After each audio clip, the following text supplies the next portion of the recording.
Class is in session.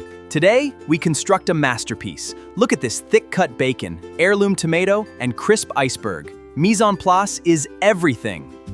First, the B. Forget splattery frying pans. Perfectly straight, evenly, and doesn't curl. Drain them well on paper towels. Structure, people. Now, the T.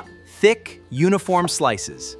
We must season the tomato itself right now. A little flaky sea salt and cracked pepper transforms the raw flavor. This is the structural engineering of the sandwich. We start with a thin layer of mayo. This acts as a moisture barrier. Now the seasoned tomatoes, and finally, the lettuce on top. The order matters for a stable, delicious build. Here it is, the perfect BLT. Look at those defined layers. A cohesive masterpiece where simple can treated with respect create the ultimate flavor experience. Class dismissed. I think my friend wants a bite.